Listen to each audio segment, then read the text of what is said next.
Raw request, and I'll tell you my Raw request right now, keep up this booking of Eric Rowan. See, yeah, you're taking the obvious route on this one. Yeah, definitely, because I loved it, and because everything you said about it being smart and this and the other, and a whole discussion about it, even with all the jokes in between, I was very serious about, like, it's fresh, it's so welcomed to me to see a babyface like this, and again, they gave him character traits, this 143 IQ, this, that, and the other, and we got to see those traits applied. I'm sorry, but when a guy like Sheamus, for example, says that he's a good guy and does what's right and loves the people, but then he attacks people in the post-match when matches don't go his way, that's not, walking the line with what you're supposed to represent. John Cena, don't even get me started on that crap. So it seemed like here's a guy that's consistent with the values that WWE wants that character to present to a wider audience. So keep that booking up, WWE. Let him have more smart moments on TV. Let him be shrewd with opponents, being like, oh, would you look at that? They got the upper hand. I don't want to see him be invincible because, we've seen what happens to babyfaces when that happens. Personally, and I'll say it right now, if Big Show and Eric Rowan have a match at TLC, I would have Big Show go over. But, I mean, other than that, one thing that I'm scared of that hasn't even really given me reason to be fearful yet, I'm loving the booking of Eric Rowan, and my Raw request is that they keep it up. Yeah. My Raw request, I've been using the word nuanced a lot tonight, and I just want to say, do your best to add some nuance to the New Day faction so that they aren't pigeonholed into a stereotype, which I've kind of already seen happen multiple times. Yeah, I agree.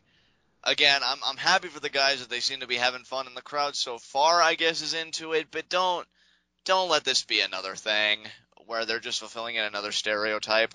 Give these guys, like Ashton said, some nuance, some distinct personality. What are their motive? You know what? That's something I'd like to hear. Why were they motivated to bring a New Day to the WWE? Have them speak from the heart about how, they weren't.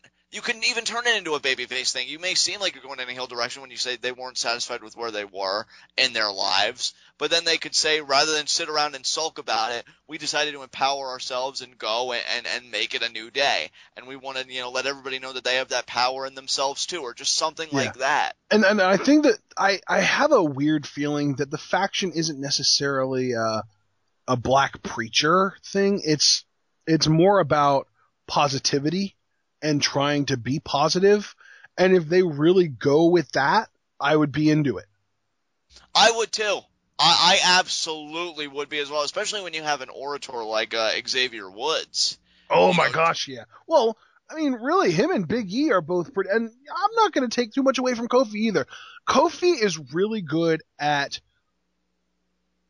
realistically reading a script. He's really good at sounding exuberant about stuff that he's saying, but it's very obvious that he's saying it from a script most of the time.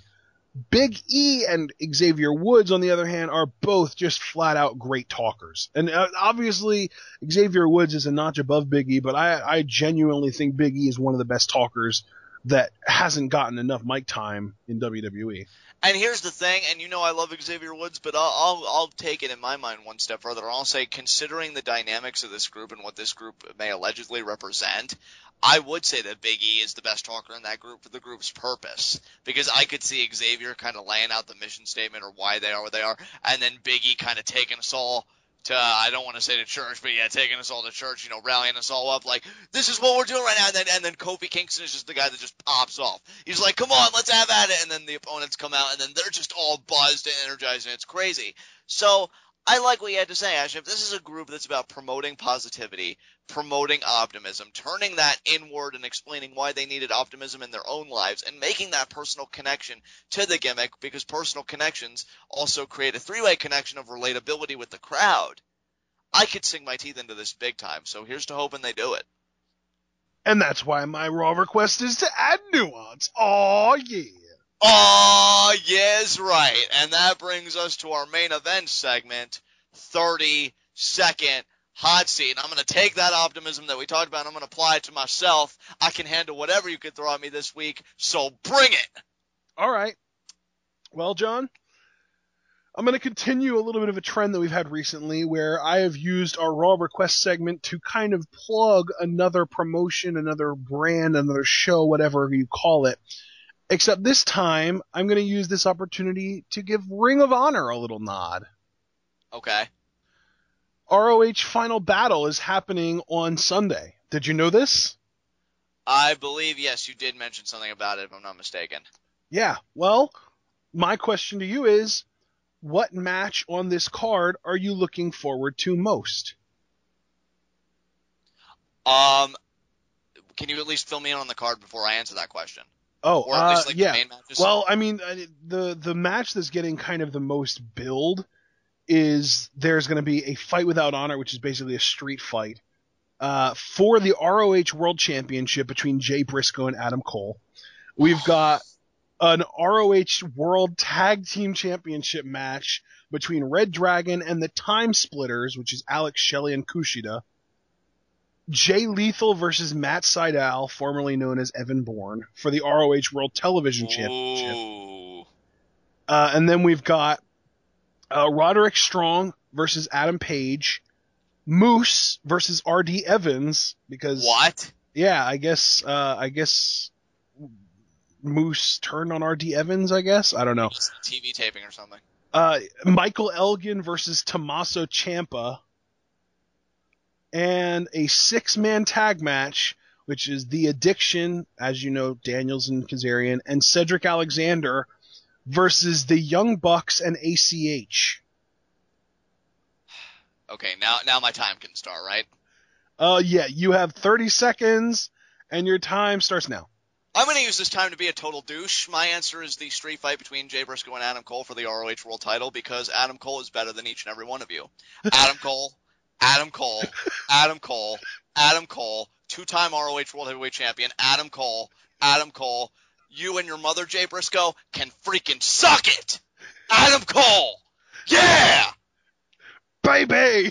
Baby! You still have That's like the 30-second hot seat. Screw every other match on the card, because guess what, boys and girls? Adam Cole is the card. Yeah! Oh god, this was amazing. And you know I'm why so glad I made this decision. Yeah, and you know what? Giving you a semi-serious answer, like, I do stand by that. That is the match I'm looking forward to most, because freaking Adam Cole. But right behind that, Elgin versus Ciampa is going to be amazing. And honestly, and like, I love the Time Splitters. And did you say Red Dragons are going to be their opponents for the tag titles? Yeah.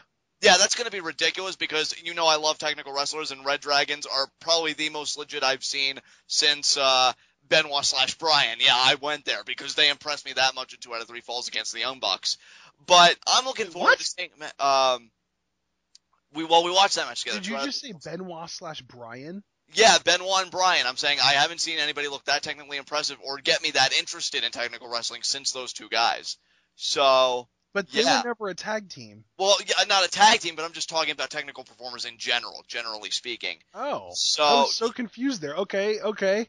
Yeah, so big ups to the Red Dragons there, and I am looking forward to Matt Sydal competing, because it's been a long time since I've seen an Evan Bourne matchup, or again in this case Matt Sydal. But yeah, I mean, Adam Cole is better than everyone else, better than everybody in attendance that's going to be watching that show. They should be privileged watching Adam Cole, because he should be everybody's personal deity. And yeah, anybody who has a problem with that answer, well, you could just laugh about it when Adam Cole is a 2-time ROH World Heavyweight Champion and you're still working 9 to 5. So there you go. Oh my god, your Adam Cole rants just reached legend status. Alright, well, that's it. Well, folks, let's close it out. I think that is the most heelish I have ever been on the history of this program. I don't know if I'm friends with that or not, but for the time being, I have no regrets, because it hasn't sunk in yet. So with that in mind, guys, very seriously, of course, because I really am a huge Adam Cole fan. And for reasons I'll get to, I guess, after we watch the show, because, I'm sure we'll talk about that at some point. By the way, John, are we doing live reactions for Final Battle? I mean, hell, why not? Yeah! Have fun with that, yeah. I mean, we are, this week in the world of wrestling. ROH is part of the wrestling world, so why the hell not? Well, there you go, folks. Live reactions for ROH Final Battle coming on Sunday. Now my rant has purpose! What now? What now? Sorry. All right. With that, oh my God, I didn't know I had that in me. With that said, this has been Raw. This has been Twitwow, or whatever else you want to call it at this point, because I think any name would be legitimate. The best wrestling podcast made for wrestling fans by wrestling fans. We mean it on the web today. I'm John. That's my cohort and commentary, Ashton. Guys, be sure to comment and subscribe on YouTube. Discuss on Pletov. What did you think of this Raw? Do you think all the hate that it's been getting in other internet circles is unwarranted? Are you with the group? If so, why? And we'll see you again for our Lucha Underground review, where hopefully Dr. Shelby will stop by and work on the problems that seem to be arising between Prince Puma and Johnny Mundo. But I'm not holding my breath. We'll see you there, guys.